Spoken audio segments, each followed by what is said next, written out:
All hail the mighty kings of the diamond arriving. The lines of worshippers wrapping around the siding. Running over the second baseman, no time for sliding. The empire strikes back, the battle's been decided. A murderous row of giants, a herd of grown Goliaths. The curve is prone to flying, not even worth a slider. A power pack lineup with punch at all costs. Swishing stadium seats with bombs, all hope is lost. Look at this grin while you crying in the field. We're laughing at your fans, putting a two-seam in your grill. Hey guys, welcome to the lab. We are back with another episode of Sundaze with the Clink Room. Today, joined by Alec, Big Red. How are you today? Doing good, man. Appreciate you having me on the show. Yeah. You have been a long-time collector of the Clink Room. I've seen your Instagram page. You are constantly supporting and posting. So I thought it'd be a good opportunity to get you on as a fellow collector to kind of get a little bit to know you, and then get kind of like a unique perspective on some of the stuff happening with the Clink Room. Sure. But before we start, a little bit about yourself. Can you tell us, kind of who you are and where you're from? Yeah, I'm Alec. I'm down in Durham, North Carolina. Huge fan of anything custom, so custom shirts, custom hats.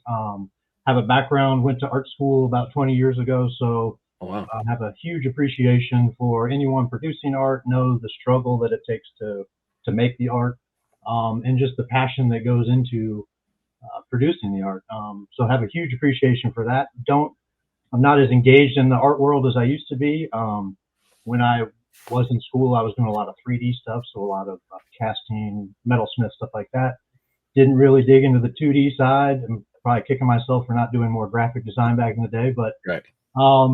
Yeah, it's been kind of fun. I found Clink Room in the summer of 2022 and kind of was behind the scenes for a while, kind of wondering how it worked and hesitant to pull the trigger on some pre-orders. Finally did, got invited to the fresh colorway drops, things like that, and then just never looked back. I mean, once you get a couple of those in hand, it's just like, where's this been my entire life? For sure. That one image you have pinned on your Instagram profile of the Durham Bulls made out of assorted peppers. Like, how did you kind of get involved with that sort of stuff? Because like eventually that led you into forming Bull City Pepper Company. So can you tell us a little bit about that? Yeah. So I was always hiding away from social media. Mm-hmm. I don't have a Facebook account. I kind of always avoided all that kind of self-promotion. Right. And, I was growing a bunch of peppers years ago, having fun, making sauces, giving stuff out, at the holidays, gifts here and there. And people were like, oh, you should do something with this. You should show what you're doing. So I kind of looked into the different social medias at the time. I think this was maybe 2016, 17. And I really just wanted to showcase pictures and just kind of show and share pictures, see what other people are doing, and less of the talking blurbs. So Instagram seemed like a perfect fit. Just kind of dove right in, went head first into the pepper community, the hot sauce community, which is a whole wild world in itself. But yeah, I mean, it was just kind of growing from there. I had a couple other friends with a similar passion that were local to the area in Durham. So in 2019, 2020, we kind of broke off and started this company and launched our first sauce in 2020, which was probably the worst time to launch a condiment brand, but we powered through and made a great product that people love. And so it's kind of like a passion gone wild, hobby gone wild. And it's funny. A lot of people are always like, oh, you're the pepper guy, you're doing hot sauce. And I always think it is a back end thing, but yeah, I mean, it's fun. It's something I enjoy. It still has a huge passion for growing the peppers, producing the sauce, and sharing it and seeing people's reactions. So it's been an interesting kind of jump or leap from pepper community into the hat fitted community. Right. Obviously, at first my algorithm was all fucked up. It was very confused. What are you doing? What do you like? And I wasn't getting any views. So once I started to integrate more with the hat community, find those people, start to meet those people, it kind of snowballed from there. So it's been fun, kind of meeting people from the fitted community, meeting artists from the Clink world. It's been been a real fun couple of years, kind of getting more integrated into this community. For sure, for sure. You talk about 2020, so minus all the logistical absolute nightmares that happened during those times, you did at least have like a captive audience and people trying to stay home and nothing better to do. Some people were learning how to cook or make their own stuff. So Yeah, there is good and bad to it, but no, I sure. definitely feel you on the logistical side of running a company and trying to get things sourced or even small stuff like, you know, potentially getting your bottles made or your labels made and stuff like that. That would have been There was a huge glass shortage for a while, and just getting on the shelf, right? I mean, that was when stores couldn't even get toilet paper, and so their Right. last thing they're worried about is hot sauce, right? Of course, of course. Yeah, I ended up forming, I think, the Capologist in 2019 December. So Okay. similar kind of like, all right, we knew the world to be this, and then let's do it, and then the world completely changing. But cool. What's your favorite pepper to grow and your favorite pepper to eat? Ooh, I'd say my favorite, probably all time, is the Fatali, the yellow Fatali. It's South American pepper. That's the one we use in our sauce. It's called Golden Hurricane. It's real nice and fruity, citrusy. It's kind of like a souped up habanero. Okay. So it gives you a lot of that punch and flavor, but it's not going to overwhelm you and burn you up too bad. Right. Did you ever eat like raw peppers, or is that like a thing, or? That is a thing. That's a thing. I think I'm getting a little older for that. Right. I definitely enjoyed that more in my younger days. Now I tend to, you gotta do a little more prep and just make sure you got some food in your stomach and all that stuff. I'm not just popping pods in the garden. Right. Well, what's the hottest pepper you ever tried, and how did that go? The Reaper is probably the hottest one. We have one right now that we're calling the Fatal Death, which I took the Fatali and crossed it with the Reaper. So you're getting a lot of that real extreme burn of the Carolina Reaper with the fruity citrusy of the Fatali. I'd say that's the hottest pepper I grow right now. Yeah.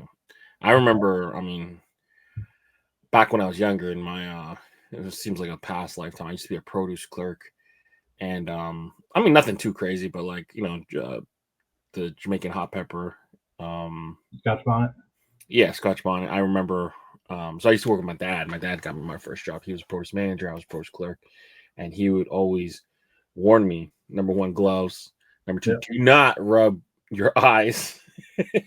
And I'll never forget. I mean, he's saying that, and I'm sure the statute of limitations is over now, but his assistant manager, Jimmy, he would always harass him. And one time he rubbed one on like the lip of his water bottle. Ooh. And absolutely ruined his day. But yeah, not advisable to do something like that. You should see us when we're making some of those hotter ones. We're sitting there with those gas masks at the end of it. Because if you can't breathe. Inhale the fumes, it could even mess you up. But, it's almost like a gaseous chemical weapon. So I've always been brought up to respect the power of the pepper, but sure. Another thing too, I was talking to my brother. He was the one that picked me up from the airport yesterday. I just got back from a trip to Colorado, and it will come up later on. But like one of the things that I recently discovered, this is like my third trip out there. But yeah, they put green chili on everything, and that thing is delicious. So, So, what made you kind of first discover the Clink Room? So you mentioned back in 2022, but do you remember your first Clink hat, and do you still have that in your rotation? Yeah, so I was, at the time, probably in 2020, I was kind of real heavy on the MLIB side. Yep. Always looking at minor league stuff, always kind of seeing the new stuff that was coming out. Funny enough, half the stuff was kind of created by Grandiose Clink Room, so it was all part of the same family. Yeah. But always kind of liked something different, kind of something fun, something different than just the typical letter logos, even though those are classic, timeless. So I must have stumbled upon Hat Club first, and then kind of saw all the design collective groups they had on the back end of the website. You kind of see Hillside, Thrill SF, all those groups. Yeah. And then Clink Room was in there, and it almost just seemed like another card in the queue. But once you started digging, you kind of saw that it was a much bigger beast, bigger animal than than what some of those other groups were trying to do, and not really just piggyback on Hat Club and really trying to do their own thing. Right. So for you, like, what makes like a design a must cop? Like, what kind of boxes do you have to check? That's tricky. It kind of depends. I can be all over the place with that. I'd say the first thing that really grabs me is the colorway. If it's a colorway I feel like I could wear or would go with something else, that's an easy buy. Doesn't necessarily have to be the context. It doesn't have to be spot on for me. It doesn't have to be a pepper every time, even though I'd love to get a pepper on a hat. Right. I think it starts with the colorway. And then I kind of go from there. I kind of like some parody, pun, kind of anything that's light, funny. But then I still have some of the darker, kind of creepier stuff. So it's kind of all over the place. So it really depends on the mood I'm in, time of the year, what hat I'm going to wear, what colorway I'm going to wear. I try to keep it a good range so it's not just all black and brown caps or something like that. So it's pretty wide range. Cool. So you've posted tons of hats on your Instagram. Do you have like a top 3 favorite all-time designs? Ooh.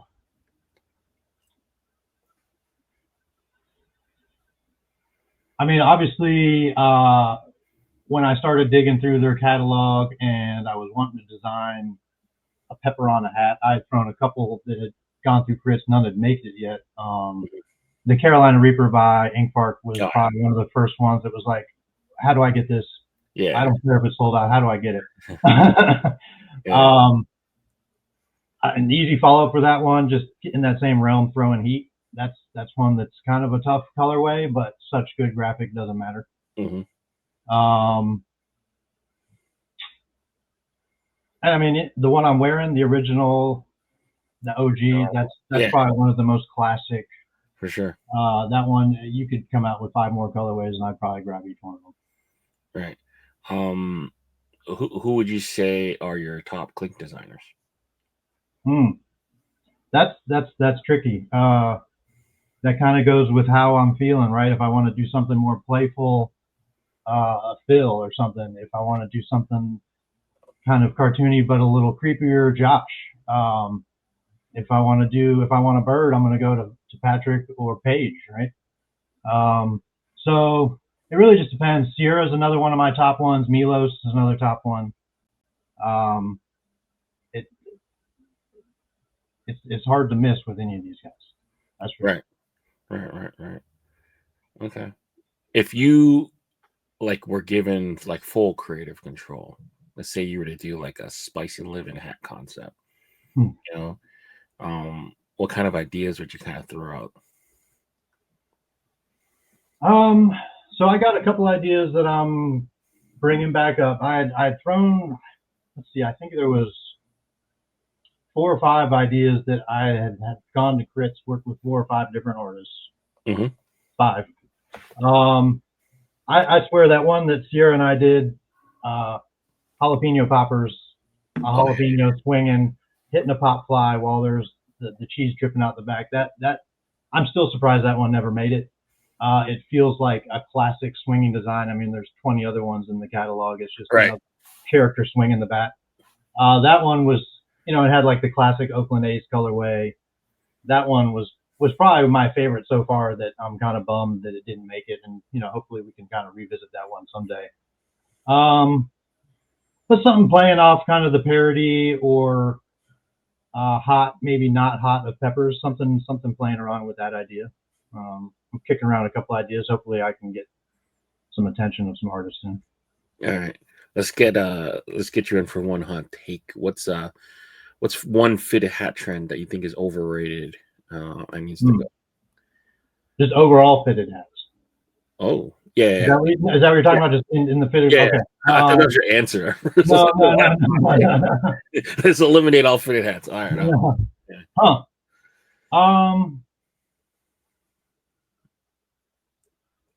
That's a good question. That takes some thinking.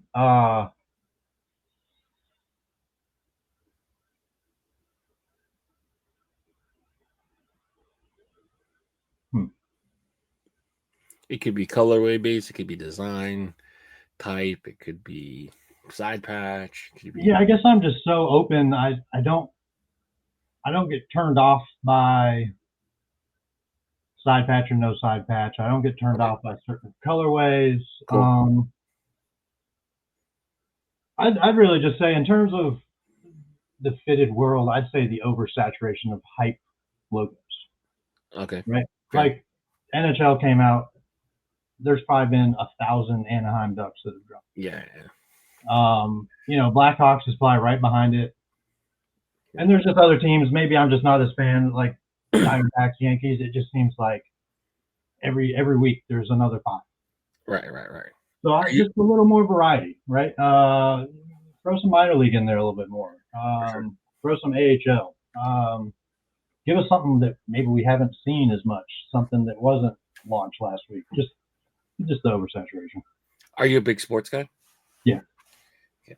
I think part of it, and not to get too much in the weeds with this, but New Era, some point last year, increased their minimums from 18 to 36. So a lot of stores, I mean, I can't speak for all the stores, but I'll share my examples, like my working examples with capologists, or even Pro Much Sports is like, now that you've doubled the cost essentially Sure. of a hat, you are still getting like the value for it. It's not like you're not getting it's not like you're not getting the hats. It's not like you're paying double and only getting 18. You're still getting 36 hats, but the risk now is a lot higher. So whereas before, if 18 was your minimum, your break even was around 8 pieces potentially. Mm-hmm. Now it's 18 to 20 ish, Sure. around that range. So some people may say well, that's not much of a difference. 18 to 36, that's not a lot of hats, but it just makes you less risk averse to try other things. Sure, that would make sense. I mean, they are businesses, right? They got to keep the money coming in if they want to keep producing the hats. So it's easy to do what keeps selling. Yeah, for sure. Like for us, when NHL came back, I mean, I've been waiting for NHL hats to come back for like 6-7 years now, and I want to do every team, but as a business, we like guilty enough. Like, of course, we did a bunch of Avalanche, we did Nordiques, but probably the most frequent in teams would be like like the easy ones that you talked about: Anaheim, Kings, Blackhawks. Yep. Although we didn't do a lot of Blackhawks, but you know what I mean. So Sharks even, Yep. And the Carolina one I did that I snuck through. I probably have like 4 or 5 other Carolina hats too, and I wish I could get them all made, but it's part of the business sometimes. And Sure. like we really, like when that happened, we totally shifted kind of our strategy, and we went really heavy on the local stuff, because if it didn't sell out immediately online, at least it could sell it in store. Yeah. Right, because there's 9 locations, and but good times. Good times with New Era. Just like, let's just double your minimum. Yeah. So the barrier of entry is much more difficult, and the profitability takes double the work. But and that was kind of, they're like right around the same timeline of kind of killing the hat god and all that, right? Was when they doubled up quantities. Yeah, hat god, personal packs, double the minimums. Couldn't make team color hats for a couple months. It was 2024 was a very trying year. You think they're going to be more flexible, or they're kind of holding that hard line? I think as sales potentially go down, they could become more flexible, but we'll see. We'll see. They do other stuff. They're onto another thing that, whatever, we'll talk about that off air, but yeah, New Era. Shout out to New Era. But let's get into this. Yeah. So the Clink Room had themselves a week, so they brought back the mystery hats. Early indications. I know you mentioned you're not in Facebook, but a couple people are already posting their mail calls in the buy sell trade group on Facebook, and he was a smaller size. He was a size 6 and 7, 8, and he posted. It was like a good one. Everyone was like, that was like a good advertisement for the mystery hats. But Sure. sometimes the most unique sizes will have the best hats potentially. So I'm assuming 7.5 is the sample size. That was originally like the kind of grail ones. You might see some crazy stuff in there. But the person posted 6 and 7, 8, maybe even size 8 or even higher. Not higher, you can go higher than that, but like 6, 7, 7, 8, 8, maybe you might see some cool stuff. Size 7. It's typically like the ends of the run are usually like either the first or the last to sell, so you might get some cool stuff there. But they have done a contest in conjunction with the mystery hats. So first things first is the styles are chosen at random, no limit, and each order should get unique sizes or you'll be refunded. So that's cool. But they had a contest to go with it. So this is pretty cool. So you can win a Yeti Cooler full of hats in your size. So each dollar spent within the mystery hats this time around gets you into a random drawing. So that's pretty cool. No, it's an awesome deal. I mean, especially if you're new to the Clink. I mean, this is a way to stack up quick. Yeah, and I see people use it as a means to either sell or trade. So Sure. I see a lot of that happening. And even if you were to get 3 for $99 and sell it for $40, let's say, the person buying it from you gets kind of a deal, a less risk. They know what they're getting, or if you're just doing simple swaps. So yeah, it's a thing. And if you don't like mystery hats, then or you don't like the gamble per se, then just buy the hat you want. So there's lots of options for everyone. So that's pretty cool. Moving forward, these 6 hats I will cover are in their last call phase. So basically, midnight Eastern tonight is your last chance to get these at the reduced cost. So we'll start with Milos, one of the clickers you brought up. So Afterlife Express, CBS Ink was fresh out the box, and Stealth by 14.8. Anything about these hats that kind of stick out to you? They're all 3 great ones. The one with Milos, really like the color scheme on that one. I think the embroidery is really going to have it feel like that one's emerging from the crown, using some of that same threading. It's a little different for kind of his style, but I think I still haven't seen a bad Milos design produced yet. So I'm banking on that one doing good. Right. CBS Ink, another classic clinker. This one, I think this was like maybe the 2nd or 3rd iteration of that one, but definitely liking the tweaks, the changes, kind of like an action figure kind of coming after you. Yeah. The battle is badass too. Yeah. And then Stealth, I like 14.8 coming on the scene a little bit more. Definitely an interesting design style that I think translates well to embroidery. I think there was 2 of them in this week, but this one is definitely another winner for sure. I think that background is going to really make that one pop. That kind of gradient pink that you have back there, that's really going to make that one, I think. Yeah, and we're seeing this kind of like cool kind of design trend, this kind of like almost monochromatic style. He didn't Milos did mix some black in it and made it a 2-tone, which is fine still. It's a cool design choice, but like you see the different deeper shades of green all the way to like almost the light green smoky kind of almost white color. So that's a really cool and interesting design trend. With CBS Ink too, they got rid of that disc on his foot to kind of that's right. Yep. Anyone who's grown up in the 80s or even around that time knows those things that kind of keep those toys erect. So that is interesting that they did take it out. It is cleaner without it, but it is a super rad design.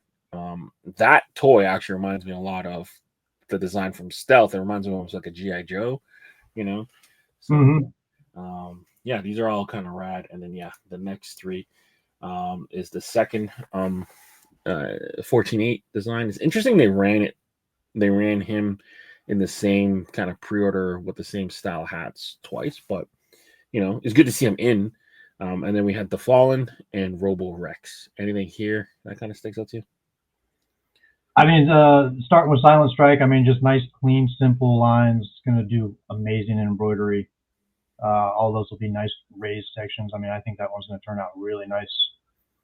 The Fallen is a nice touch. It's kind of playing off of a couple of those ones that Ryan Simmons has done. With the water. Yeah, playing with the reflections of the water and the ripples of the water and how that affects the image underneath. So that depending on how that one is embroidered, I could really see that one popping almost like the top flowers raised above the rays of the ripples, and then you have a flat image below. I think that could be stunning. And then Robo Rex, Heather and Taylor, they killed this one. I remember seeing the original mock-up. I think it was a slightly different positioning or something. Maybe the head was the other way without the lasers. But yeah, I mean I think that one's a top seller in the shop right now. I mean, that one's gonna be pretty sweet. Yeah, I think there were some anatomy issues with the original post. Maybe I think like the far arm being a little bit more, maybe the head pointing the other way. But they did do some cool adjustments to that. And yeah, I'm with you. And that one flows, right? I believe so. Like the beams. Yeah. I believe Silent Strike glows too. The moon, I think. Okay, that would make sense. But I'm with you, man. I love 14.8 style. Unfortunately, with the mock-ups, you won't see kind of how this will embroider really clean. All that like thick, chunky portions. Even like the blades, slightly metallic would be cool too. And yeah, it was a cool call out to the Fallen with kind of that underwater style ripple kind of color.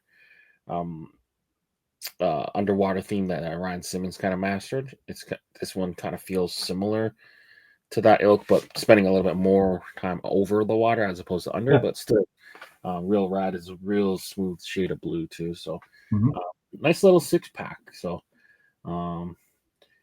if you're really in the funds, it's tough. It's easy to be like, yeah, give me all 6, but definitely a cool week. Yeah, it's hard to narrow down from this week for sure. Yeah, for sure. All right. Moving forward, these next 20 designs we're going to cover are in the Monday Morning Critz tomorrow. So make sure if you see anything that you want, make it to production. Make sure you guys vote very early tomorrow morning to get these into the shop on Friday. So today we'll start off with Heather and Mini Washitu. I'm going to look up what the heck this is. Yeah, I had it up in the background trying to find the. Yes, this helps to get a little more of the story. Let's see. Known as the water monster. I don't know why I can't read today. Creature from the Lakota Sioux mythology, described as terrifying, red-scaled beast with a single eye and bison-like features. Is said to inhabit Missouri River. Seeing this will cause you madness or death. Symbolizes danger and the mysterious power of water. Myth served as a spiritual warning and an explanation for natural dangers of the river. Huh. That's quite a story there. Yeah. It's almost like one of those creepy tales you grew up hearing as a kid or something. Right. Out of the woods. Right. I like it. It's I like the contrast of colors. I like the imagery. It's kind of like a bull minotaur kind of creature. Right. I mean, anything with a bull, I'm on it just like a pepper. Yeah, I think it's funky. I'd maybe like a little more of that green in the background to add some more contrast there. I think that black's going to kind of fade away a little bit once it embroiders. But overall, solid design, nice clean lines. It should punch out real nice. Yeah. My thing with this is I worry that it's kind of too obscure, right?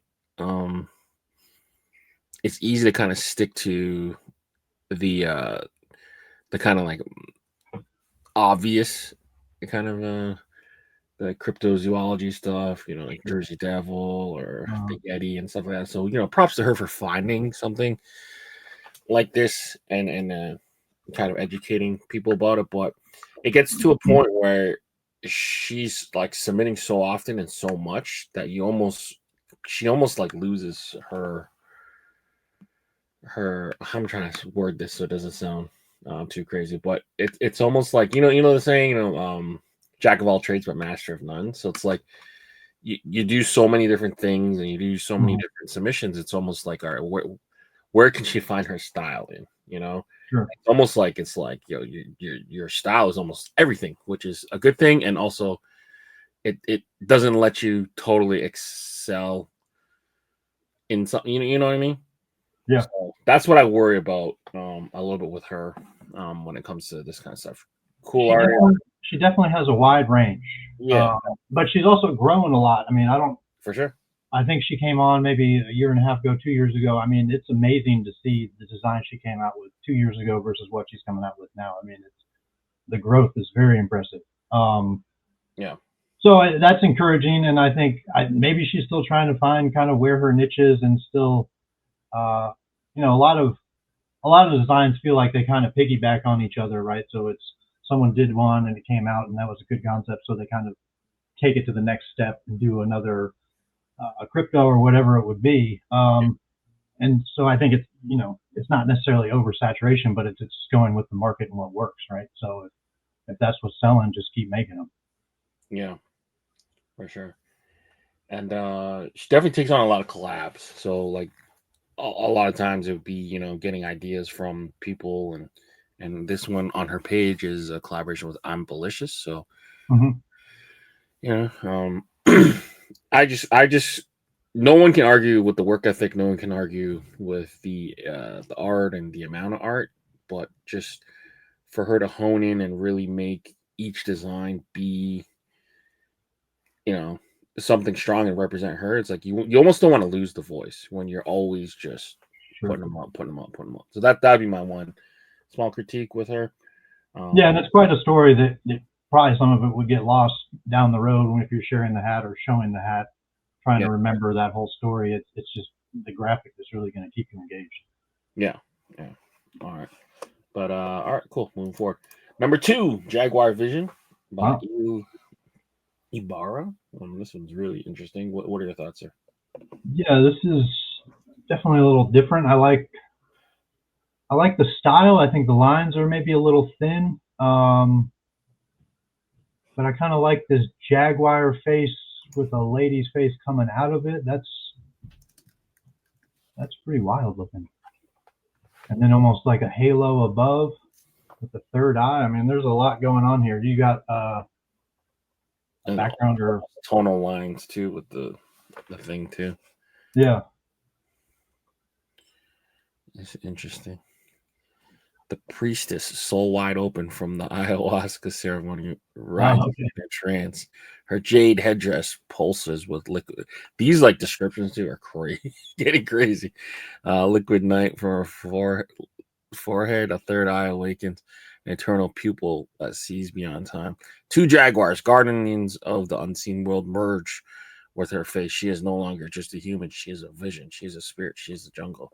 In this moment, the kind only reached deep within the journey. The jaguar vision captures the portal between the planes. It is not just headwear. It is a threshold, a glimpse into what few can see. Wow. There you go. Yeah, I definitely get kind of the visionary journey that they're going for now. It almost like spirit animal opening your third eye. It's interesting. I mean, the color, this is one where the colorway grabs me initially. And then I start looking at the image. I'm like, ooh, I could wear this hat. There's something about that mint with the pinks and the teals and the purples. It's not overwhelming. They're nice touches. I assume that's maybe on a stone crown. Yeah, or even a chrome with like a really light beige visor. Yeah. Vegas gold visor. Yeah, Vegas maybe. Yeah, Vegas and chrome. Yeah, it's interesting. Yeah, I mean, I think it feels like it needs something on the hair. It feels a little thin, or a little too jagged or something down there. Smooth it out, bolden up the lines, and I think this one could be real nice. Yeah, the problem with it is all the line weights are all different. So you got Mhm. super thick ones, and then the Jaguar itself There's doesn't have no, any it's all outline. no outlines. Yeah, so we'll see. We'll see how it does. It's definitely an interesting piece. Cool description too. And it's a different approach for like attacking a design on a hat. I Yeah, feel like it's kind of like this collagey. Uh, yeah, it's almost not just like a clear image of a jaguar and a lady's head. It's like right, what are you looking at, and it's like morphing as you're looking at it. right. Okay, cool. Moving forward. Number 3, Viking Funeral. Green is back with Dick Amhoff. What are your I thoughts? think this is maybe the second or third one they did of this one as well. Mhm. I believe I remember hearing this title or seeing something similar previously. Yeah, let me find out. This one probably went way back. I'm gonna see. Oh, here it is. And I think this is based on where they put the corpse on the boat and send it off into the lake or the body of water, and then shoot the arrows and kind of watch it catch up in flames, just like the ceremony. Right. Yeah. Mm-hmm. Cool. Yeah, I like it. I mean, solid lines. I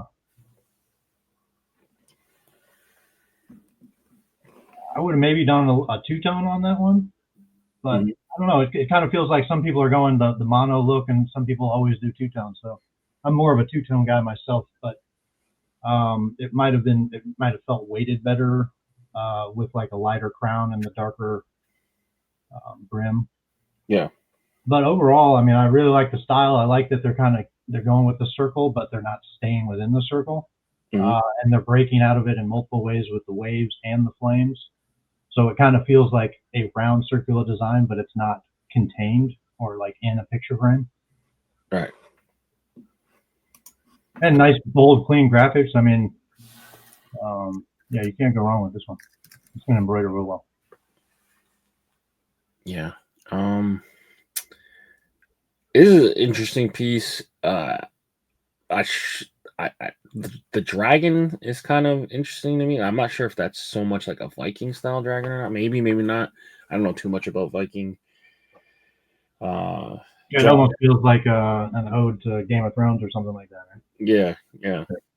Yeah. And it's like a cool I don't know how cool raping and pillaging people is, but like there was a thing that they used to do too was when they got to a place they would burn their boats so that they knew, like it was like a thing to tell their army that there's no retreat, there's no going back, like we're burning the boats and let's go get it. So yeah, it's an interesting piece. Viking Funeral. All right, cool, moving forward. Number 4, Foxfire. interesting. By Magnus. Patrick Garcia's back. I'm kind of like looking to scan to see if he hid any words in the fur or something. I don't immediately see anything. But yeah, what are your thoughts on this? This one's cool. I love his style. I've been following on Instagram, and a lot of his illustration work it's so wild. It's so detailed it would never work on a hat, but just the amount of time and details he puts into some of his pieces, you can tell he's definitely found his niche and kind of what works for him. And this is kind of like a simplified version of a lot of that feel. Kind of these flowing lines, small little details, but it's kind of this motion, moving. I really like the way the kind of the fur comes down to the legs, and it's almost like you can't really see the legs. Is it part of the flame? Is it not? Yeah. It's almost a little abstract I mean, you know what you're looking at, but it feels abstract, right? I mean, it's not a typical fox you're looking at. Yeah, he's like the smoke from the fire too. That's yeah. So cool. Really rad piece. I wouldn't say I'm anti two-tone, but I'm to the point where I feel like 90% of the hats are two-tone, so I'm kind of in team mono now lately. But I like this one a lot. Smart too not to go with like the Firefox colorway, completely different. So, yeah, Foxfire. This is a good And one. this one I think is perfect for a mono. I mean, the only maybe adjustment I would do is maybe a colored button or something. Add either that orange or that yellow in the top. But I think having the black on black really makes it, you focus on that image and it really makes it pop. For sure. You get that good contrast. Yeah. All right. Moving forward, number 5, Bubble Beard, Buenos Vistas. So it's funny. Yeah, so Buenos has been doing a bunch of stuff recently, nice and light. I like the direction they're taking with a lot of their designs. It's not overly thought out, very clean. You know what you're looking at initially. And this one's right there. I mean, I wouldn't necessarily call this one Bubble Beard initially looking at it, but yeah, it's a funny pun, and great colorway. You can't go wrong with. That's almost like an Everest or a mint or something, right? Yeah. I feel like the crown color hurts it. I like the colors of the hat too. You know, the little touch of the yellow button too is kind of cool. Mm-hmm. Yeah. I would probably opt to do this on the visor color, so whatever that blue is. That way the bubbles aren't so tonal, like hidden through the hat. You get that little bit of contrast. You can see where the bubbles kind of start and end. That'd be my critique of it. And instead of doing the yellow on the button, I'd probably just make the flag in the back Kong logo yellow. But you know, small design choices. It's still a really cool and fun kind of concept. You see their personality kind of stick through, and it's funny, you know. Yeah. Maybe a pink under or something. Is that it looks like the same UV as the over. Yeah. Which is always a little weird. I mean, it works sometimes, but maybe bring in one of those other colors, the light blue or that. Yeah. That for whatever reason, if you ever do the same color at the top and the bottom, it makes your hat brim look so thick artificially. I don't know. We're just so used to seeing the color get broken up, but when you do the same color top and bottom, it makes it seem and makes it look more thick. And I know obviously it isn't, but just that little, I guess that little like color that peeks through. Yeah. That being the same color will make it look like you're wearing like a super thick hat. So that's partially why I hate that stuff. But yeah, I mean that's easy change. Clink very rarely does that now, anyways. Number 6, Summit Flame, Win Studios. What are your thoughts there? I feel like there was maybe one other one he had done similar to this, kind of like a campfire-y with a scene in the campfire.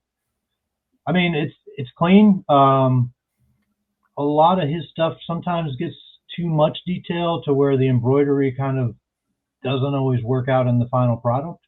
Mm-hmm. But the design's always very good. The way it's drawn is always very clean. I just always feels like it maybe needs to be simplified a little bit before it goes to the embroidery.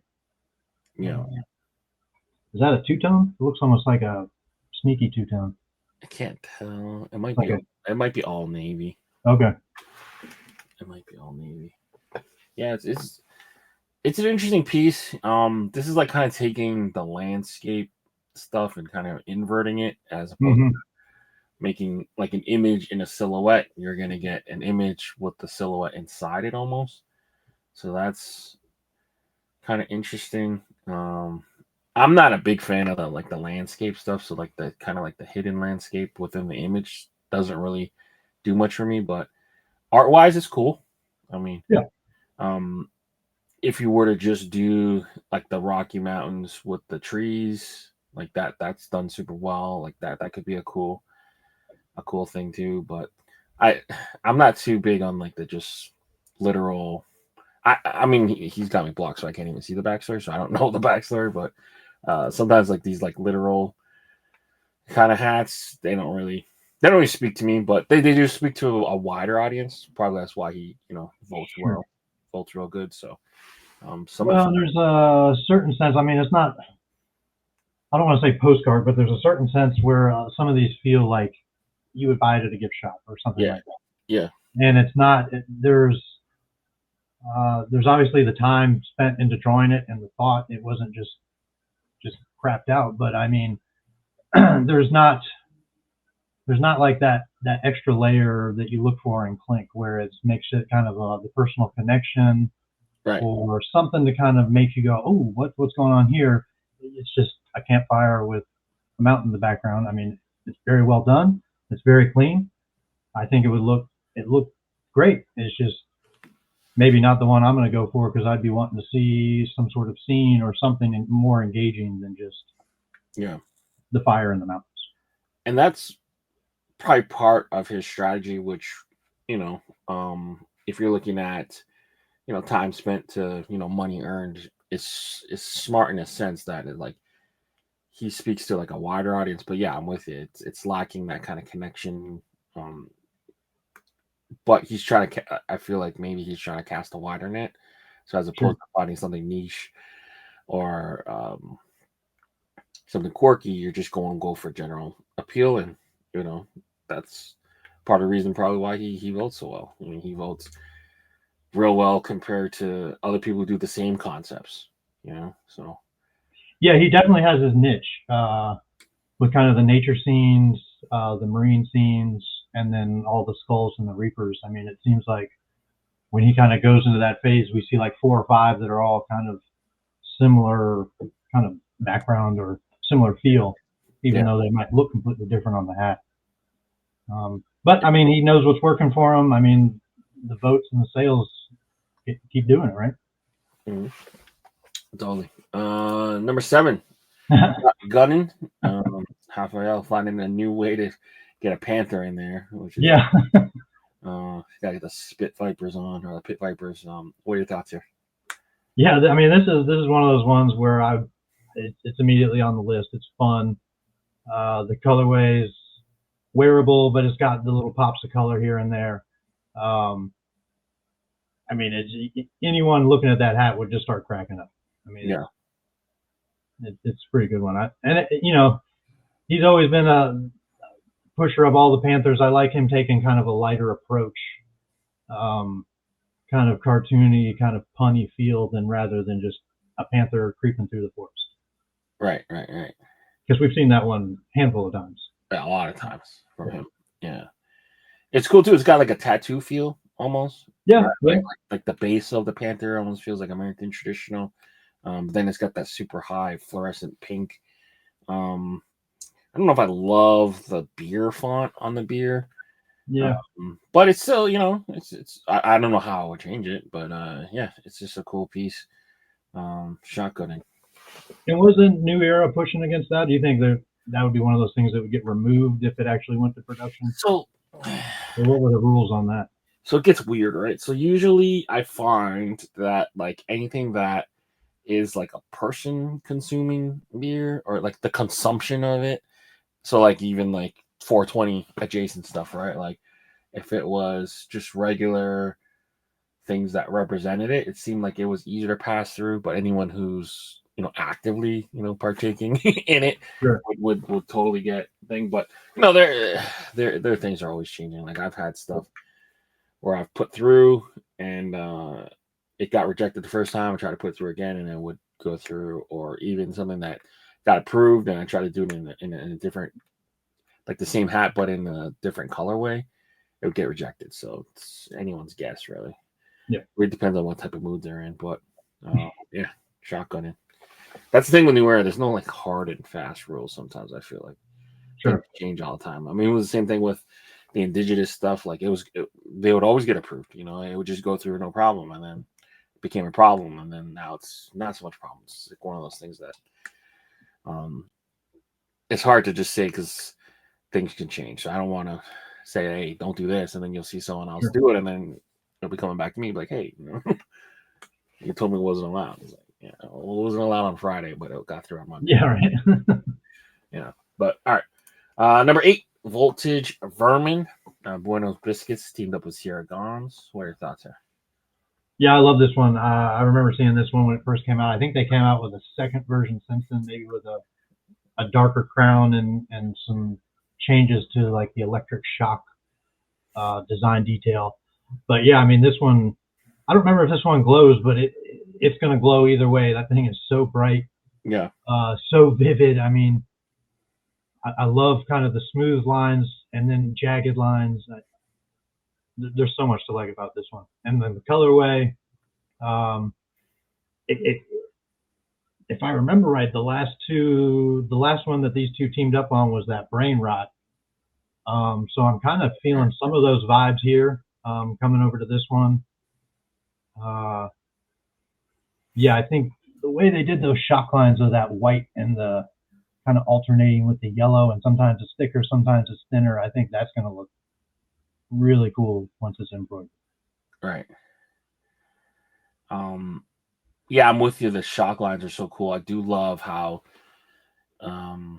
he made both sides unique. You know, he didn't just take an image and flip it. He actually went in, and each one is like a different, length or sharpness, and I do like that uniqueness. I don't know if that kind of teal minty color in the middle helps or hurts this hat. I'm not sure.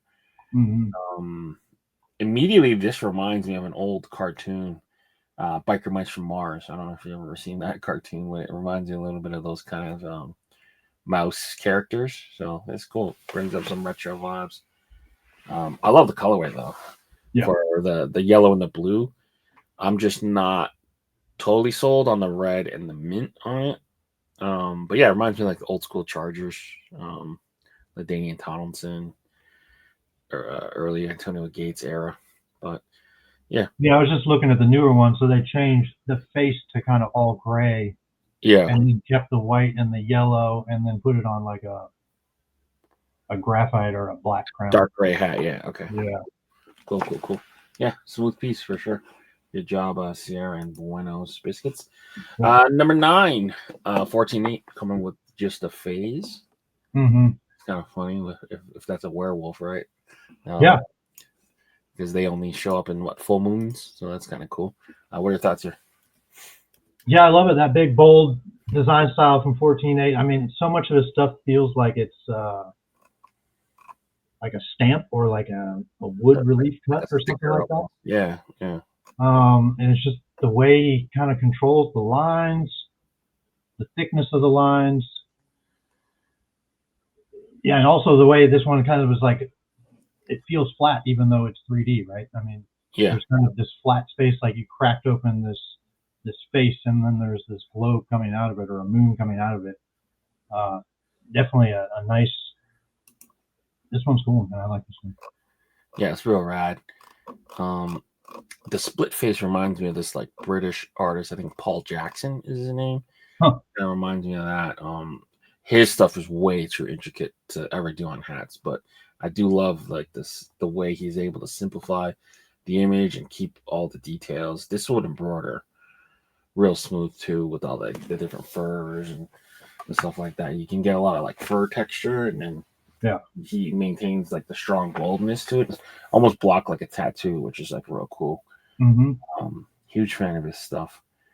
That's what I've noticed. Whenever you can have these big chunks of area where it's just the light brown or the dark brown, just almost leave that as a chunk and let Clink do their magic. Because it's amazing what they will add to that, even if it's just a solid blank of space, right? I mean, it may look flat, but it's not going to be flat when they give it back to you. Exactly. And that just comes with just collecting over time. You see just, the amount of things you can do with this. So, hope this folds real well, because this was real smooth. Yeah. Number 10, Gambling Gods. What are your thoughts here? Yeah, this one's fun. We're kind of getting back to the circle again. I know Point X does a lot of the stuff in the circle, and that it seems like it's been working for him. So let's keep going, I guess. I'm not a big gambler, not a big bettor, so it probably wouldn't be in my queue to buy. But I think the graphics work really well, and I assume all that's the dice and the 777, all that's kind of playing off of cards and dice. I'm not as familiar with all that stuff, so I don't really know. Totally. Yeah, like you, I'm not a big gambling guy at all. Colorway is real smooth. Reminds me of like that Terminator kind of colorway, like black with red. One small thing. I mean, I don't know how many people are gonna actually know, but like the 4 and the 3 are never together on a dice. I think they're opposites of each other too. So That would I make mean, sense. like that is like extreme nitpicking, but I get it. You know, his theme's 777. He's got the dice, or the card suits too, which is pretty cool. Reminds me a little bit of like that God series that like Sierra and COD did. Remember those like Hmm. cycling God, garbage God, and all that stuff. So they haven't done one in a while, so this is kind of reminds me of it. It's like this kind of like fictitious um God. I don't know if I love the 3 fingers on a almost realistic person, but again, nitpicking. Um, yeah, the circle too. It would be kind of cool to see maybe him breaking the circle. That way you can get more Yep. space. But yeah, Even the hands coming outside of the circle, yeah, or the chips, or the coins, or some aspect kind of breaking that circle, giving a little bit more dynamic. Because it just feels a little flat right now. I know it's not going to end up flat, but just the way the graphic feels now, something to kind of make it a little more engaging. yeah. I get why he's going for the metallic gold, but I feel like the metallic gold almost doesn't work well with the color palette he chose. Hmm. Um, Maybe turning it into like a black crown, maybe Vegas under or Vegas gold button and visor potentially. Um, yeah, I don't know. I feel like the front logo is like working against the colorway of the hat. I do like the color of the hat, how it's blocked, the gray, black, red, like I mentioned, but I feel like the gold is almost working against it. Sure. Uh, Yeah. but yeah. Like maybe if it was maybe even a light green or something. Yeah, or even a dark green. No, something Dark, maybe more kind of like money or something. Maybe yeah, play I off mean that. dark green, gold, and red reminds me of Casino more than black, gray, and red. But I Something like like, the idea of putting that on a Vegas crown and kind of playing off of that idea too. Is interesting concept. yeah, or even just you can keep the black because the black looks good if you're just looking at the crown. It's Hmm. just all the auxiliary colors with the gray and the red. I'd keep a black crown, Vegas golds, uh, button and visor, maybe go green under, or do all black crown, Vegas gold button, Vegas gold under. So, yeah, or even dark green crown. Hmm. Um, Kind of those colors you see on like one of those poker tables, or I don't know. I'm not a big gambler, but yeah, whatever. But yeah, cool piece. Point X. Number 11, Bueno's back again. Fully Scully. What are your thoughts here? Yeah, this one's funky. This is definitely different from the other stuff they've been putting out recently. Uh, I like it though. I mean, it's some of the lines are a little thin. I don't know how that would all translate, like the cracks on the skull and in the hands. Yeah, But overall, the overall imagery, I kind of like that it's a little less traditional in terms of the way the body's moving and where the joints are and stuff. yeah, It just kind of feels like obscure and out of proportion. right. Uh, yeah, I mean, and in the great colorway, I mean, it's always kind of funny when you see a hat on a hat and they always color the hat the same way that the hat's colored. But I mean, it works. Mm, yeah, he didn't make it exactly the color, but it's like Sure. blocked in that same. I get what you mean though. It's like it's blocked in the same kind of like theme. So I feel like the crown is a little bit lighter, which is cool, which is fine, and then I don't know, the crown is darker, but then the visor's lighter. So Hmm. yeah, it's a fun piece. The pose is really cool and dynamic. You know, Hmm. I love the little eyes in the skull. It's like this like little kid wearing a costume or something. Yeah. Real Yeah, it's smooth. almost like it's wearing a helmet or something like that. Yeah, real smooth piece. I don't know if it needs the hat. I think it would almost be better without the hat, and then just extending the size of the character. But yeah, I like this And I one. guess it's kind of throwing me off. I mean, it's so obscure, but it almost feels like that hand on the left is backwards, right? Like Like the fingers are wrapping around the outside where it should be wrapping Oh the yeah, inside. that's right. It is. It is backwards. I feel like because it's And maybe, almost, I mean, I'm sure that was intentional. It kind of, I keep on coming back to that hand, like wondering what's going on there. yeah. So the top of the hand or the bottom, it looks like it's the fingertips as opposed to the other way. But yeah, I see what he's going for though. But yeah, it does look like it's on the wrong angle. It does look backwards, but It feels like it could be a little bit bigger too. it'd be hard because of the hat. Oh, okay. So that's why I was saying get rid of the hat and just make it extend the image. Yeah. I think that solves a lot of problems. Or have the hat coming off him more. But Sure. I feel like the hat doesn't add anything to this. This thing. I think it feels like an afterthought almost, But yeah, cool piece for sure. Number 12, dad shoes. Leaf did this one. So what are your thoughts here? I mean, that's the meme right now, right? Is these dad shoes with the pulled up socks, and whether or not you've adapted and you got the pair of shoes yet, or you're still living in old history. Yeah. I mean, it's funny. I think this one will do well. I think there's enough people that are attached to this idea where they like the meme, they like the funny idea, that they'll probably grab it and rock their Monarchs with this hat. Right. I don't have any dad shoes, so it's not in my wheelhouse, but I think it's a funny concept. I mean, very simple design. I think it's one of those ones where they kind of left it simple to let Clink kind of go a little bit more wild with the color blocking and stuff like that. So if it did make it, I think it would turn out real nice. But probably not in my shopping cart. Right. It reminds me a little bit of a design that Brandios did a couple years ago with Hat Club, and it was the sliders. So it was like the flip flops to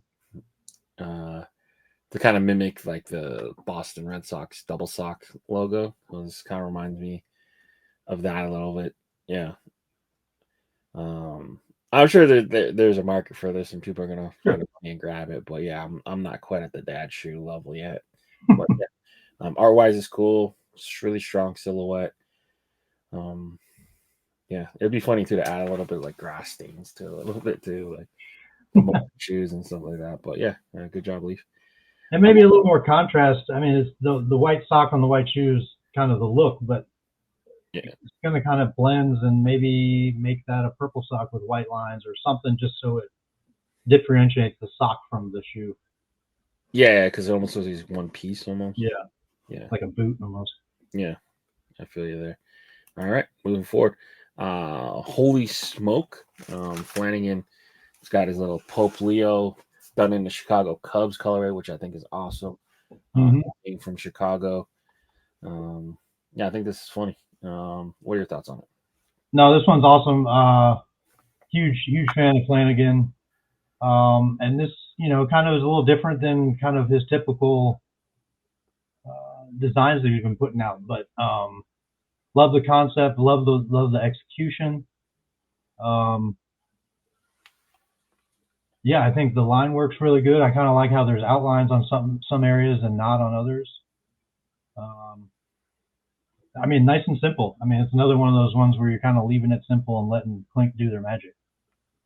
Yeah, and you're smart too to color it like a White Sox hat. I love that little thing, and then the smoke with the conclave and him emerging from the conclave as the Pope too is kind of the underdog. Yeah, I like it. No real thing. Maybe green under visor as opposed to gray from the top. Other than that, sure. No, I'm thinking this one's going to do well on the Critz. I think, yeah, I just feel like with the concept and the execution, I think it's going to easily see it in the shop at the end of the week. For sure. All right, moving forward, we got Phil Hauser and Bay Caps teaming up for your supper, which is so fun. Kind of like Tom and Jerry, Sylvester Tweety, kind of 80s Saturday morning cartoon vibes to it. But what do you think? Phil's design style is always spot on, especially the past couple of years. I mean, it just seems like every character he comes out with, it's like you're saying, Saturday morning cartoons. It's like we've seen this cat before, right? It's not Right. Sylvester, but it's like his evil uncle or something, right? It's Alternate. it's so relatable. It feels like it's not the exact characters, but it's like these characters before you even know what the story is. And the way he executes and the way he has motion and movement in there is just amazing. Right. Yeah. So dynamic. Yeah, like the instrument too is kind of like ratchety too. It's funny. It's got the nail with the stringy chords. And, yeah. No real notes. Maybe I would have opted for a different. Maybe make the cat potentially a lighter color. Then you can hit it with an outline. Then put it on a black hat potentially. Maybe. But yeah, I mean this colorway works for me. I mean black and gray and red kind of works with everything. Yeah. Yeah, it's kind of like the reverse crown and visor of what we saw with Point X and that Gambit. Yeah. No real notes. Smooth. Good piece. Good job, guys. Number 15, Killer Waves. John is back with this kind of shark wavy, taking out the guy on the surfboard. What are your thoughts, sir? Yeah, this one's wild. It's it's kind of like this abstracty, but it's very graphic. I'm trying to remember. It's reminding me of what is that minor league logo? I'm blanking on it right now. But it's almost like a cross between like a minor league logo and like the Whitecaps or something like that. That Right. feel of it. Right. But yeah, then just the appendages flying every which way, the board going. I mean, this thing is brutal. It's awesome. I love the execution, and you don't see a head or anything. You just see kind of all these body parts. Yeah. Yeah. It's a cool piece. Kind of like that retro surf shop kind of style. I feel like the shark might be missing like a the normal dorsal fin that makes it a shark, but it's still a cool piece.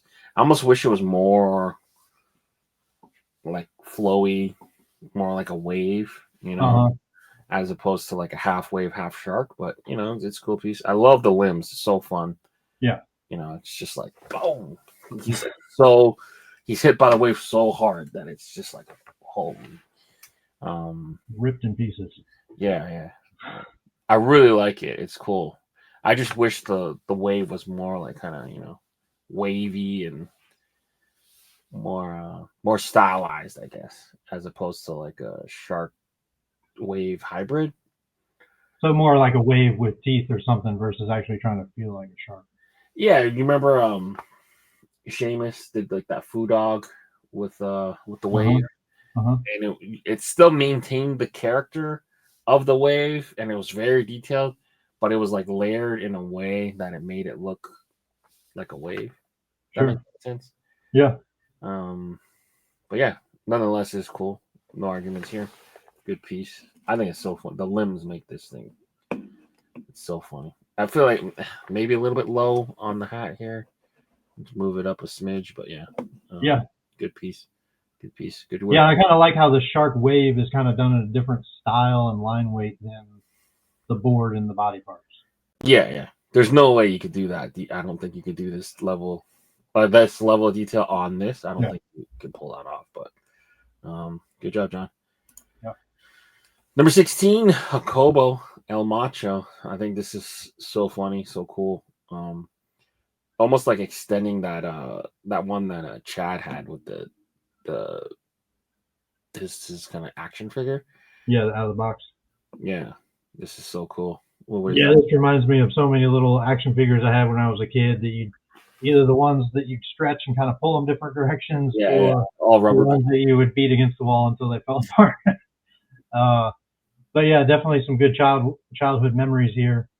And I always like this kind of design style where there's not an outline and you just kind of have color blocking for all your shading and your highlights and your shadows. It kind of adds for a different feel. I'm not always a big fan on the colored eyelets, but I think it works for this one, especially with his mask. This looks like another mono UV over, so maybe bring that blue to the under or something like that. But otherwise, I think it's going to do great in the shop. Yeah. Or Critz. Yeah, this is screaming for to me, it's screaming for like a gray or a green under. Yeah, I'm with you too. Don't love colored eyelets, but they work. It's like he's got the portion of the mask too. I worry a little bit that the mask and the pants kind of get lost in the crown. I don't know how it would change it, because if you just throw an outline on it, it's going to totally change the dynamic of the hat too. So, it's a cool piece. Yeah, we might lose some of that face detail, I think, right? Yeah. Like the eyes and the mouth, some of that might get a little muddled once it's embroidered. For sure. Definitely a cool piece, though. Yeah, for sure. I like this a lot. Good job, Hakoba. Number 17, Warriors Reserve by Heather. Wow. What are your thoughts here? Yeah, this one is strong. Nice, bold imagery. I assume this is based off the Oni mask. I'm not sure what the story is, kind of with the mouth and not the eyes and the top of the head. But yeah, very bold imagery, stylized very well. I don't know that I'd go with the brown crown. I think kind of going with a black or a red might look better, but that's just my personal preference. Right. But yeah, I mean, executed very well. I kind of like the flowing style that she brought into this design. It's a little different than some of the other ones we've seen today. Yeah. It feels a little clip arty to me. This is something that we see a lot. It's not, I feel like it's not unique at all. It is a cool subject matter. Normally you see like the swords go through the mask, but yeah, it's a cool piece. It's cool subject matter. But yeah, just like some of the stuff I said before, like we've seen her now, I think third time around, and all completely different subjects. It was sure. the Viking thing, then the crypt, the Cyclops, the Cyclops piece, and then now here it's just like she's tackling a lot, man. She's tackling a lot of subjects. She's tackling a lot of styles, and I don't never want to try to box anyone in, but like, sure. Was this one a collab or just her? Let me see. It says just her. Okay. So, yeah, and I get it too. Like people use art as an outlet. But yeah, I just would want her to and I don't blame her. She gets stuff to the shop, she gets money, she gets paid, whatever. I'm not ever would stop anyone from making their money, but like I just kind of wish it would just be more fleshed out a little bit. It's like when you take on so many things, so many styles, so many subjects, you never really get to master it. Like you want to like have your art stand by and represent you. What do you represent? Are you not? You're just gonna be the artist that just does everything, like any subject. That's where it gets tough. But I think something that like when you look at it, you just immediately like that's Heather, right? I think that's hard to do right now. Where you can do that with Phil, you can do that with Josh. Yeah, you can do that with Sierra. There's a handful of other ones where as soon as you see the artwork, you kind of already have a sense of who did it. Yeah, either by the way it was drawn or the context or whatever it would be. Where hers, it feels like she's kind of she kind of tries a little bit of everything to kind of maybe see what's working, and maybe she's a little too widespread. And maybe is what I'm hearing you say, is that it's kind of, she kind of needs to find a niche or kind of pick a modality and kind of see what works versus trying 20 different things all at once. Well, here's the thing with, like, to me, like, I feel like you mentioned it with Magnus. Like, he has like a really unique style, and it's like really good. Like, when you go and look at his art, you go and see that, oh, he likes animals, or like with Phil, like he's got a really unique style, and you can point it out. You don't even have to tell me that's a Phil piece. We know. And Sierra, like, he's got his stuff that he likes. It's a wide range too. So you'll see Mesoamerican stuff, you'll see hip hop stuff, you see Canadian things. Like they stick to, like, to me, it's like, it's not what I feel here. It's like, you're giving me what you think I like. You're not expressing what you like. You're not expressing who you are. Like if you have this hat, 5 years down the line, like, what is it? Like, does this represent you, or is it just what you thought would do well? That's where the lines kind of get blurred here. It's like, okay, are you giving me what you want? Is this something that represents you? Is this something that you poured your heart into, or is it just you're looking to get money? That's where it becomes like, all right, man, like, you've had like 3 things here, and you submit a lot, and I would never take that away from anyone. I'll never try to hurt anyone's hustle or whatever, but like, at some point it's like, yo, are you here just to make money? Like, that's what I worry about. Are you just taking on collaborations so that it gives you a way to work on it? Like, I don't know. So that's the thing. Like, you want these things to represent you. A lot of these artists, a lot of these clinkers, like, they're hat collectors first. They love the art. They love the thing of making hats. So it's like, when someone comes in so quick and credit her, she spent the time to learn and to do all this stuff. But at some point, it's like, how many of these things can you stand behind? Or is it your personal playground, which is fine too. I mean, we see it with Win too. He has things that I feel don't connect with the wider audience, and he's just here and doesn't participate in the community. And there's certain people that he collabs with, which is fine, but in the general sense, doesn't really feel like he engages or encourages other people, or participates. But everyone has their own choices. But this is where I feel, because you're taking slots from other people, you're taking other people's opportunity too. So that's where it gets kind of fishy. So it is. Well, she obviously spent the time and the effort to make this piece. I think what we're looking for is just more of that personal connection, right? Or exactly, whether it's her personal connection or our personal connection to it. And it's been kind of interesting, I guess, maybe over the past 3 years. I don't know if it's because there's more artists submitting, but it feels like we've gotten more of that and less of that personal connection over the past couple of years, especially once the landscape scenes came on, and stuff like that. Some of the nature scenes, some of the ones that are more just generic birds, stuff like that. I don't want to say postcard again, but it just kind of feels like, oh, I've seen this picture before, versus, oh my God, what is this dynamic image that you created that's from your mind, not something that I've seen before. Right.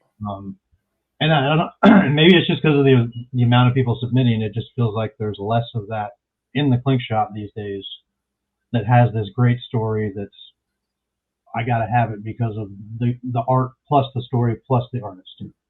Right. Yeah. And for us as big fans of Clink Room, we would hate for it to lose that kind of feeling of like, man, that's different. Like, I've never seen that on a hat before. I've never even thought of that until I saw it on your head. Yeah. You don't want this to become watered down. You don't want it to become soulless. You don't want it to become this money grab. And I get it too as artists, because you pour your heart, pour your soul into it. Sometimes it's not good enough. Sometimes it doesn't make it. Sometimes it gets beat out.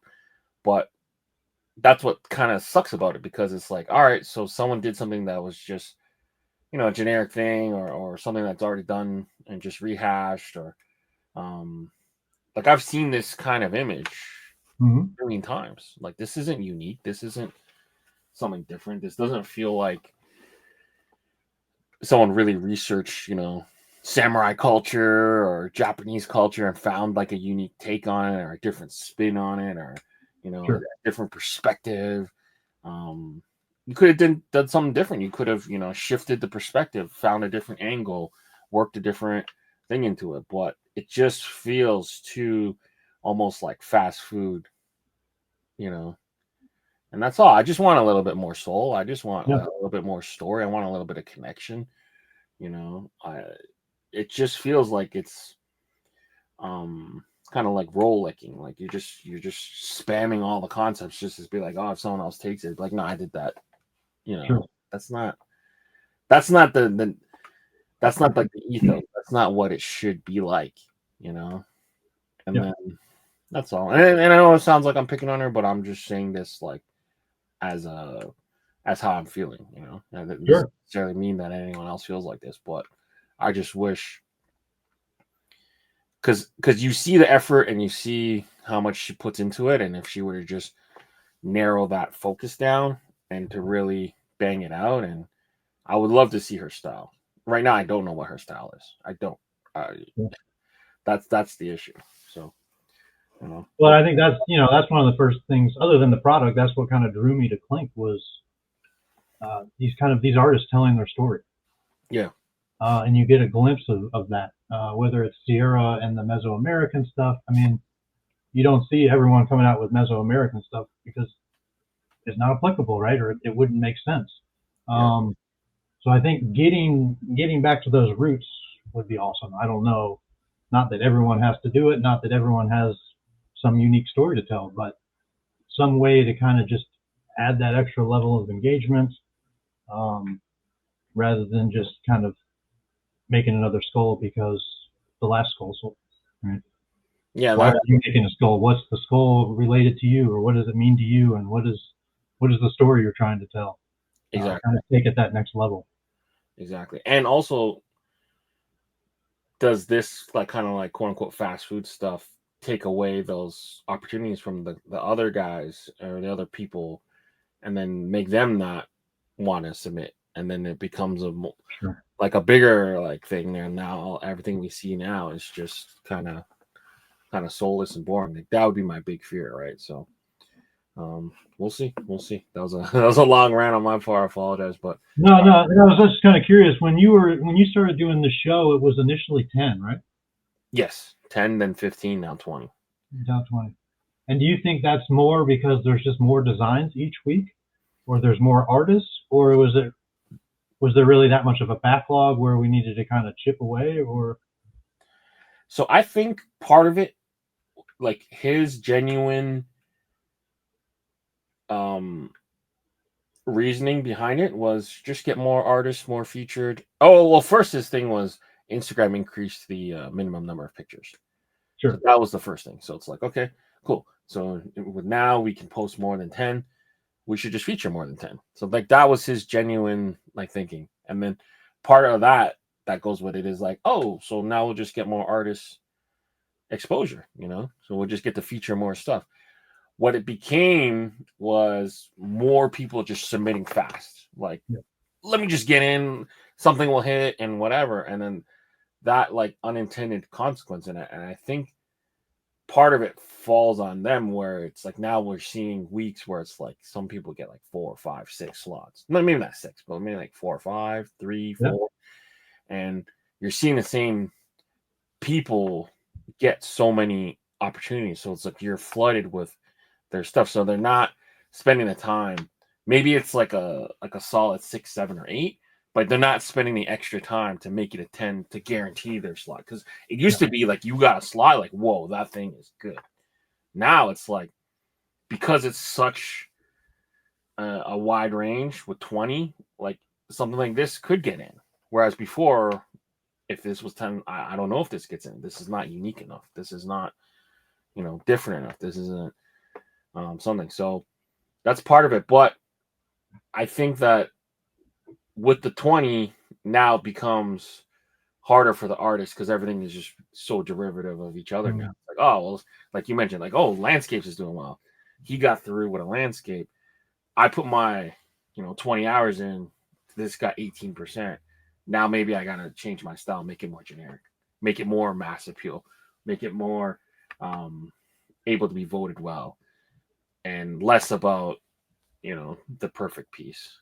And as a fan of the Clink Room, as a fan of the art, as a fan of the artist, like I just hate to see that part die. And I'm seeing a lot of artists too, potentially saying like, I don't like the direction, or the voting's kind of wonky, and now we're getting a lot of the same people over and over and over and over again. Whereas I don't remember the last 40 hat that went through. I don't remember the last Austin hat that went through, or Aaron Bird, or some of the earlier people. Unfortunate. It's very, very unfortunate. Because that's it seems like for example, like Heather's competing against herself, right? Like 3 different times this week. The chances of all 3 of those, or even 2 of those, making the shop is pretty slim. Yeah. So it's going to be the best of those 3 that's probably going to make it. Or even if. Yeah, even if, right? I mean, you got to still get those votes. Get yourself anyway on the next level, which is the pre-order, right? Yeah. We saw it with 14.8. 14.8 didn't make it ever through, or very rarely, right? And then all of a sudden they got 2.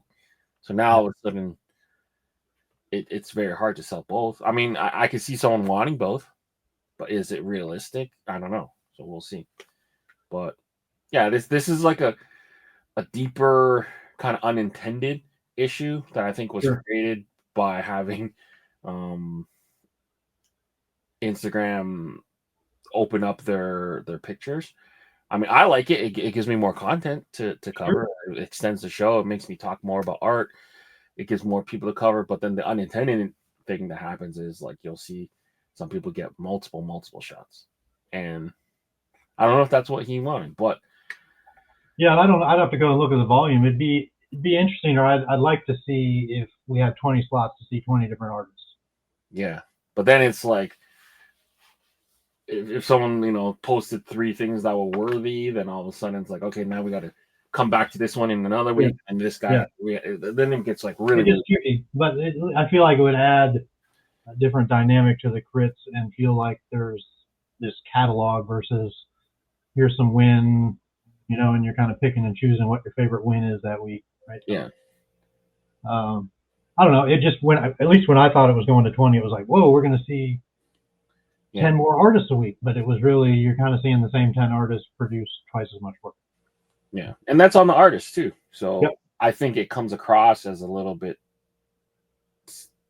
selfish isn't the right word, but you know what I mean? Like now you're just taking opportunity from other people by submitting 4 or 5, 6 times. Because you submit 6 times, maybe you might get 3 in, but that's still 2 slots for someone else. Sure.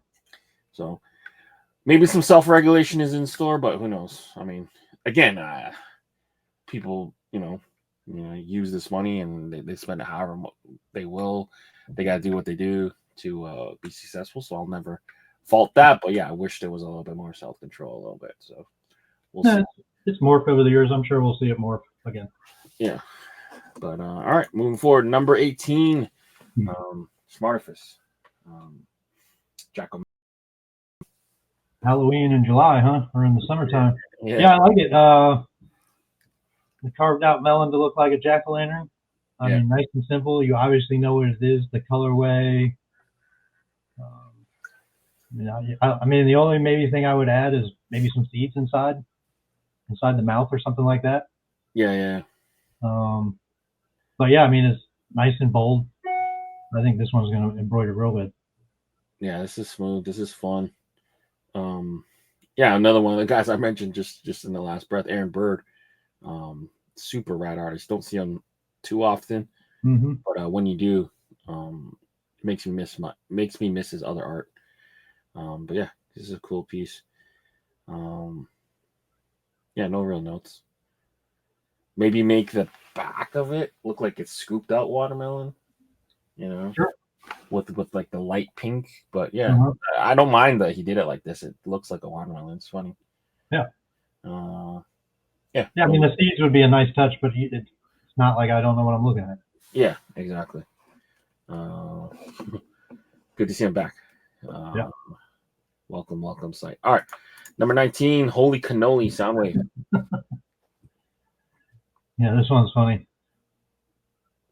And Zach's another one of these ones that's really progressed as an artist over the past year and a half. Yeah. Seeing kind of what he comes out with now versus what he came out with originally, you can just really see the development and the growth. Yeah, this is a fun one. I mean, it's, obviously a pun, playing off the Italian phrase, but kind of making it into a cannoli deity. Yeah. Yeah, it's just real fun. I'd love to see him stay at it too. I know there was a point where he was getting a little frustrated for not having the direct success or the immediate success. So you can see the growth, him using that as a motivating thing. Like, this is cool. I would have never guessed this was his, 6 months ago. Yeah, so, for sure. Yeah, definitely different. Real smooth. Maybe I would have simplified the wings a little bit. Maybe not have so many ridges, but that's nitpicking. I do like the colorway. It kind of reminds me of like old Supersonics. Dark green with a kind of cardinal red. Don't know if I love the Panama tan kind of under, but I know that's polarizing. Some people want like colored undervisors to kind of tie in. Yeah, I'm more of a green gray guy, and then just have the colors speak for themselves up here. But it's a smooth piece. It's funny, the face is real good. It's the cannoli itself is drawn real cool. Yeah, I like it. Oh, that's definitely a great execution. Yeah, good job, Zach. Number 20, By Nature. Nice. Ink Park. I was hoping this one was good. I believe it's the one with Aaron, right? I believe so. I think this is maybe their second or third iteration of this one. Yeah. I mean, I love it. I know he's kind of going off of that original Shotgun Army colorway, which I think works perfectly with it, and kind of playing off the bonsai. And there's these hats on each of the trees. I mean, I love the dynamic of this one. I've seen it morph over the past couple designs. And this one needs to make it to the shop finally. Yeah, this is fun. It's a fun piece. It's a little low for my liking. It's almost touching the volume. But yeah, like you said, it's kind of like that Sukanarami kind of colorway and theme with the bonsai tree, the hat sprouting from the tree itself. Yeah, two great guys too. Shout out to John and Aaron. I don't know what I would change. Maybe make the mountains instead of the lower part, maybe on the higher part somehow, some way, or even just get rid of the mountains, or maybe make it part of the outline at the top. But yeah, you could have that kind of more raised up and then breaking out of that circle a little bit. Yeah, so like the outline, and then you get a mountain or something. Then I wonder what it would also look like if it was like the negative and the outline of the mountains is the same gray as the crown, kind of as like a relief. Yeah. Just have the snow part or the snow tips as what's colored in. Yeah. But yeah, I like that there's kind of like these three faces or these three characters, and they're each kind of wearing their hat a different way. That's kind of funny dynamic to it. I think the only thing, if I were to nitpick, maybe make it like the clouds / leaves. Maybe make it like weave through the trees a little bit. He did a good job of it here on these ones. I feel like how like this is in front of this one. Like even like the second one, maybe make this tree branch go in front of it a little bit. And then here, maybe this tree branch goes behind, and this one's more in front. But that's just small nitpicky stuff. But yeah, great piece. And okay, moving forward, our last segment here is the challenge of the week. So I just got back from Mile High City, Colorado. I just kind of threw out some Colorado themed stuff. Are you familiar with what Rocky Mountain Oyster is? Yeah. Yeah, so that's the Rocky Mountain Oyster Outlaw. No, that's not actual oyster, it's bull testicles. Then we got the altitude at the top, that kind of like high in the mountains, kind of toad here. The bottom left, that was what I was talking about a little bit earlier. That's my version of the green chili bandit. Okay. I discovered green chili this last trip, and it is delicious. So, yeah, you gotta watch out; they'll smother it on everything. I was doing that all week, and I don't. And the problem is I can't get it over here, or not a lot of it at least. I don't really see green chili used outside. And then the kind of ram there, the kind of bighorn sheep that found in the mountains. It's also the logo of Colorado State University, the Rams. So that kind of like bighorn sheep, ram, goat kind of thing, alpine. But yeah, anything Mile High related, I think it would be kind of cool. So I just came back from the Rockies and I had a great time. So that's kind of my challenge to y'all.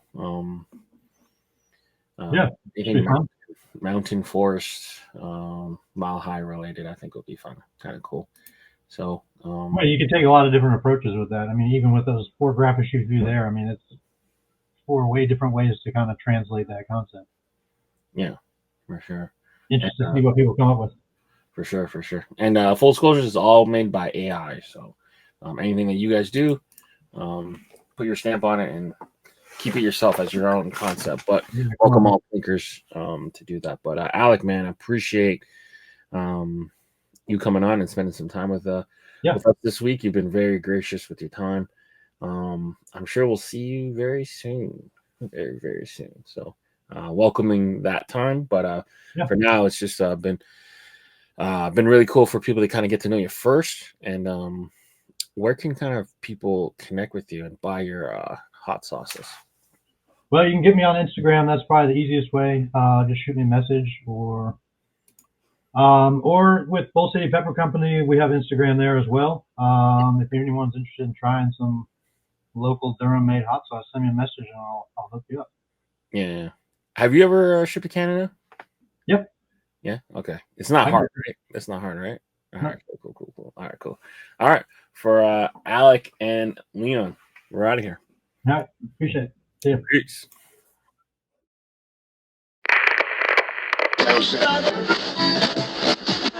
Eternal damnation. You're at the end of the world as you know it, my dude. Time is up and you out of mood, so what will you do? It's the BP mercenaries not here to... Brought to you by VFTV.